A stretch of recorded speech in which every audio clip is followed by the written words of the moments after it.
구독자의 취향에 따라 재생 속도를 변경하면 더 유용하게 동영상을 시청할 수 있습니다. 이 영상은 성경을 매일 한 장씩 읽는 효과가 있고 궁금한 부분을 해소할 수 있으며 맥락을 이해하는 데 도움이 될 것입니다. 출애굽기 21장. 출애굽기 21장의 키워드와 그 의미는 다음과 같다. 공의의 적용, 10계명이 구체적 사회 규범으로 확장됨을 뜻한다. 생명의 보호, 인간 생명의 존엄성과 책임을 강조함을 의미한다. 보상의 원리, 손해에 대한 배상과 형벌의 균형을 나타낸다. 종의 보호, 종의 권리를 규정하므로 언약 공동체의 차별성을 보여준다. 대표 성경 구절은 21장 23절, 24절이다. 그러나 어떤 손해가 뒤따르면 너는 생명은 생명으로, 눈은 눈으로, 이는 이로, 손은 손으로, 발은 발로. 출애굽기 21장의 맥락은 다음과 같다. 히브리 종의 규례. 이제 네가 그들 앞에 세울 판단의 법도들은 이러하니라.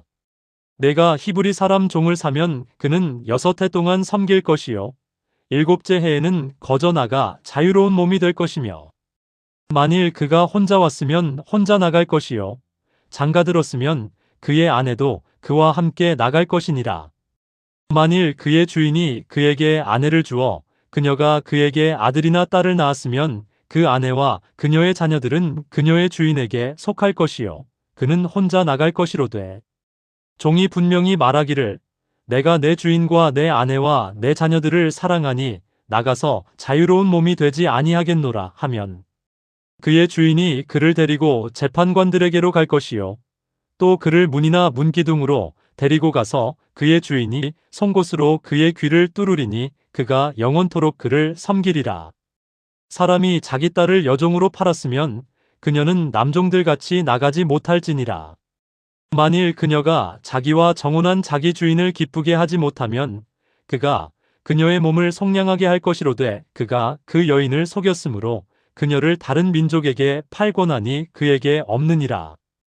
만일 그가 그녀를 자기 아들과 정혼시켰으면 딸들의 관례대로 그녀를 대할 것이요 만일 그가 다른 아내를 취해도 그녀의 음식과 의복과 결혼의 의무는 줄이지 못할 것이며, 그가 그녀에게 이 3가지를 행하지 아니하면 그녀가 돈을 내지 않고 나가 자유로운 몸이 될 것이니라.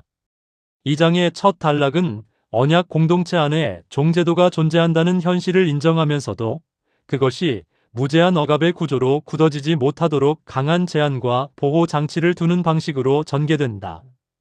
히브리 종은 6해 동안 섬기고 7째 해에는 값없이 자유를 얻어나가게 되며, 그가 어떤 형편으로 들어왔는지에 따라 나갈 때의 조건도 정리된다. 또한 종이 자기 주인과 가족에 대한 사랑 때문에 자유보다 머무름을 선택할 경우에는 공개적 절차를 거쳐 영구적 섬김이 확정되는데, 이것은 강제적 노예화가 아니라 관계 속에서 선택된 종속의 형태로 제시된다. 여종에 대한 규례에서는 더욱 세밀한 보호가 드러나는데, 그녀를 다른 민족에게 팔 수 없게 하거나 아들과의 정혼 시 딸의 관례대로 대하게 하고 음식과 의복과 결혼의 의무를 줄이지 못하게 함으로써 약자의 위치에 놓이기 쉬운 존재를 특별히 보호한다. 그러므로 이 본문은 당시의 사회 구조를 그대로 이상화하는 것이 아니라 구속을 경험한 백성이 다시는 애굽의 억압 구조를 절대화하지 못하도록 제도 안에 제한과 자비를 심어 넣는 방향으로 나아간다. 자유와 보호에 대하여 고찰해보자. 종제도는 당시 사회 안에 실제로 존재하였으나 언약 공동체 안에서는 무기한 예속이 당연한 질서로 받아들여지지 않는다. 자유의 회복이 제도적으로 보장되고 특별히 여종과 같은 취약한 위치의 사람에게도 보호 규정이 따로 주어진다는 점은 하나님께서 구속하신 공동체가 억압을 재생산하는 방식으로 서서는 안 된다는 사실을 보여준다. 그러므로 이 단락은 힘의 논리가 아니라 구속의 기억이 공동체 질서를 재구성해야 함을 드러낸다. 폭력과 살인에 대한 규례. 사람을 쳐서 죽게 한 자는 반드시 죽일지니라. 만일 사람이 숨어서 기다리지 않고 하나님께서 그를 그 사람의 손에 넘겨주면 내가 내게 한 곳을 정하여 주리니 그는 거기로 도망할 것이니라.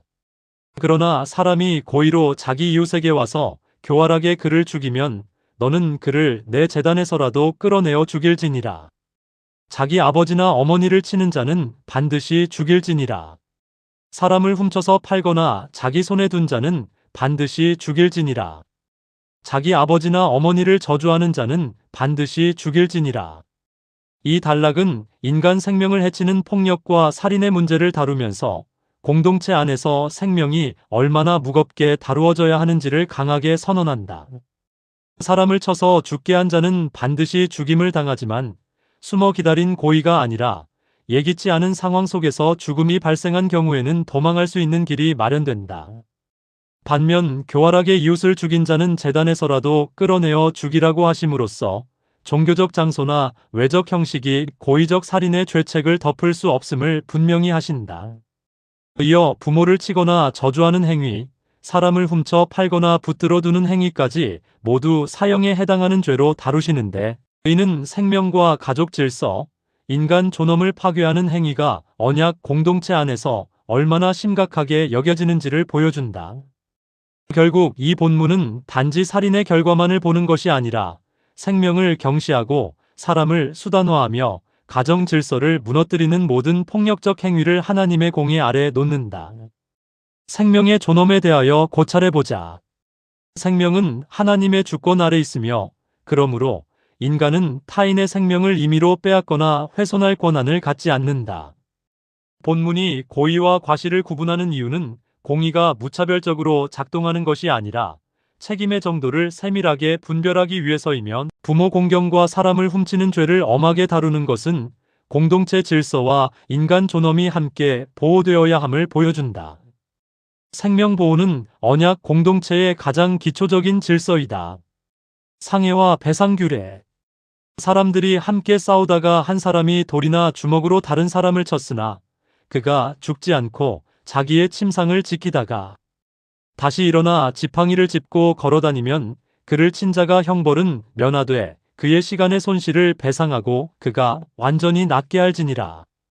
사람이 자기 남종이나 여종을 막대기로 쳐서 자기 손 밑에서 죽게 하면 반드시 형벌을 받으려니와, 그럼에도 불구하고 그가 하루나 이틀을 살아있으면 형벌을 면하리니 이는 그 종이 그 사람의 돈이기 때문이니라. 사람들이 싸우다가 아이를 뵌 여인을 다치게 하여 그녀의 열매가 그녀에게서 나왔는데 다른 손해가 없으면 그는 그 여인의 남편이 요구하는 대로 반드시 형벌을 받되 재판관들이 결정하는 대로 지불할지니라. 그러나 어떤 손해가 뒤따르면 너는 생명은 생명으로, 눈은 눈으로, 이는 이로, 손은 손으로, 발은 발로, 화상은 화상으로, 상처는 상처로, 매는 매로 갚을지니라.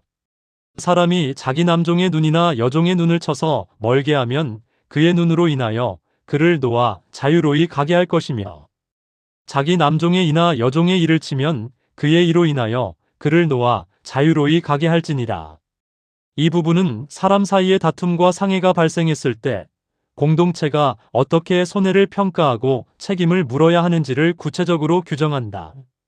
싸움 중에 상대를 쳤으나 죽지 않고 다시 일어난 경우에는 단순히 형벌을 면하는 것으로 끝나지 않고 그가 잃은 시간과 치료를 책임져야 하며 완전히 낫게 할 의무까지 부과된다. 또한 아이를 뵌 여인이 다치는 경우에는 상황에 따라 재판관이 손해를 판단하고 배상을 결정하게 함으로써 생명과 신체 손상에 대한 문제를 임의적 보복이 아니라 공적 판단 아래 두고 있다. 여기서 생명은 생명으로, 눈은 눈으로라는 원칙이 제시되는데, 이것은 잔혹한 보복을 권장하는 구호가 아니라 형벌과 배상이 피해를 넘어 과잉으로 치닫지 않도록 비례의 원칙을 세우는 장치이다. 더 나아가 남종과 여종에게 상해를 입힌 경우 눈이나 이 하나만으로도 자유를 주게 하심으로써 종 역시 법의 보호 밖에 놓여 있는 존재가 아님을 분명히 하신다. 이로써 본문은 신분의 차이가 존재하는 사회 안에서도 공의가 최소한의 인간 존엄을 보호해야 한다는 방향을 분명히 제시한다. 보상의 균형에 대하여 고찰해보자. 눈은 눈으로라는 원칙은 감정적 복수를 확대하는 말이 아니라 형벌이 반드시 피해의 정도를 넘지 않도록 제한하는 공의의 기준이다. 이것은 무제한 보복을 막고 손해와 책임 사이의 균형을 유지하게 한다. 또한 종에게 상해를 입힌 경우 자유를 보상으로 주게 하신 것은 공의가 신분을 이유로 사라지지 않음을 보여주며 언약 공동체의 정의가 약자에게도 적용되어야 함을 드러낸다. 소와 구덩이에 관한 책임. 소가 남자나 여자를 받아서 그들이 죽으면 그 소는 반드시 돌로 쳐서 죽일 것이요. 그것의 고기는 먹지 말 것이며 그 소의 주인은 형벌을 면하려니와. 그 소가 전에도 뿔로 받는 버릇이 있었고 그 사실이 그것의 주인에게 입증되었음에도 불구하고 그가 그 소를 가두지 아니하므로 그것이 남자나 여자를 죽이면 그 소는 돌로 쳐서 죽이고 그것의 주인도 죽일지니라. 그에게 일정에게 돈을 부과하면 그는 자기에게 무엇이 부과되든지 자기 생명의 대속물로 주어야 할지니라. 그 소가 아들을 받았든지 딸을 받았든지 이 법도에 따라 그 주인에게 행할 것이며 만일 소가 남종이나 여종을 받으면 그 주인이 은 30세겔을 그들의 주인에게 줄 것이요 소는 돌로 쳐서 죽일지니라. 사람이 구덩이를 열어 두거나 구덩이를 파고 덮지 아니하므로 소나 나귀가 그 안에 빠지면 그 구덩이 주인이 배상하여 그것들의 주인에게 돈을 줄 것이요 죽은 짐승은 그의 것이 될지니라. 어떤 사람의 소가 다른 사람의 소를 다치게 하여 죽게 하면 그들이 살아있는 소를 팔아 그 돈을 나누고 죽은 소도 나누려니와. 그 소가 전에도 받는 버릇이 있는 줄을 알고도 그것의 주인이 그것을 가두지 아니하였으면 그는 소로 소를 갚을 것이요 죽은 것은 그의 소유가 될지니라.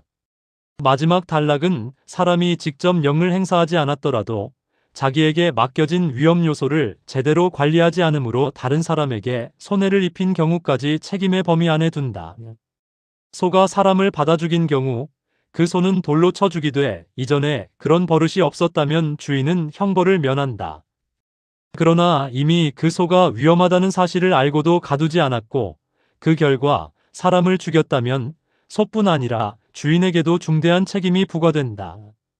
또한 구덩이를 파놓고 덮지 않아 가축이 빠지게 한 경우 또는 소가 다른 사람의 소를 죽게 한 경우에도 상황에 따라 손해를 나누거나 전액 배상하도록 규정하신다. 이처럼 본문은 단지 직접적 가해만이 아니라 위험을 알고도 방치한 태도 역시 죄와 책임의 영역 안에 포함시킨다. 그러므로 언약 공동체의 공의는 사후 처벌만이 아니라 공동체 안전을 지키기 위한 예방적 질서를 포함하는 넓은 책임 구조로 제시된다. 책임의 범위에 대하여 고찰해보자. 공동체는 개인의 적극적 행위뿐 아니라 관리 소홀과 방치로 인해 생긴 피해까지도 책임의 범위 안에 둔다. 개인은 죄를 단순히 직접 행한 악행으로만 보지 않고 마땅히 막아야 할 위험을 방치한 태도까지 포함하여 이해한다는 뜻이다. 그러므로 공의는 단순 처벌이 아니라 공동체 전체의 안전과 질서를 유지하기 위한 예방적 구조이며 사회적 안전은 언약 공동체가 함께 져야 할 책임으로 제시된다. 21장의 시대적 배경 및 사회적 상황에 대하여 고찰해보자. 고대 근동의 여러 법전에도 종, 상해, 배상, 재산 피해에 관한 유사한 조항들이 존재하였으나 출애굽기 21장은 특별히 생명보호와 약자보호의 방향을 더 분명하게 드러낸다. 종은 단순한 재산처럼 취급되지 않고 일정한 자유의 가능성과 보호를 보장받으며 상해와 보복의 문제도 감정적 복수가 아니라 비례 원칙 아래 통제된다. 이러한 점은 해방된 공동체가 더 이상 억압과 폭력을 정상 질서로 받아들여서는 안 된다는 사실을 보여준다. 21장의 구속사적 관점에 대하여 고찰해보자. 출애굽기 21장은 10계명의 원리가 사회적 현실 속으로 확장되는 본문이다. 하나님을 경외하는 신앙은 단지 예배와 고백에 머무르지 않고 종을 어떻게 대하고 생명을 어떻게 보호하며 손해를 어떻게 배상하고 위험을 어떻게 관리하는지의 문제로 이어진다. 구속된 공동체는 애굽의 억압 질서를 반복하지 않고 공의와 책임의 구조를 새롭게 세워야 한다. 또한 비례 원칙과 배상의 질서는 인간 사회 안에서 죄와 형벌의 관계를 분명히 하지만 동시에 궁극적 회복이 인간의 제도만으로 완성되지 않음을 암시하면서 더 깊은 구속의 필요를 배경에 남겨둔다. 21장에서 가질 수 있는 질문은 어떤 것이 있을까? 왜 종의 자유 규정이 포함되는가? 구속 공동체는 무기한 억압을 허용하지 않기 때문이다. 눈은 눈으로의 목적은 무엇인가? 과잉 보복을 제한하여 형벌의 균형을 유지하기 위함이다. 왜 관리 책임까지 묻는가? 공동체 안전을 유지하기 위한 예방적 공의이다. 고의와 과실을 구분하는 이유는 무엇인가? 공의의 세밀성과 책임의 차이를 드러내기 위함이다. 21장에서 느낄 수 있는 영적 메시지는 무엇일까? 구속은 정의로운 사회 질서를 요구하며 생명은 공동체 안에서 가장 우선적으로 보호되어야 할 가치로 제시된다. 공의는 감정적 보복이 아니라 절제와 균형을 포함하는 질서로 나타난다. 자유를 경험한 공동체는 다시 억압을 제도화해서는 안 된다. 하나님을 경외하는 신앙은 결국 가장 약한 자를 어떻게 대하는가를 통해 드러난다. 출애굽기 21장은 10계명의 원리가 구체적 사회 규범으로 확장됨을 통하여 구속된 공동체가 공의와 책임, 생명 보호의 질서 안에서 살아가야 함을 분명히 증언하는 장이다. 아멘. 주 예수여 속히 오시옵소서. 더 널리 알리기 위하여 구독, 좋아요, 댓글에 아멘을 부탁드립니다. 감사합니다.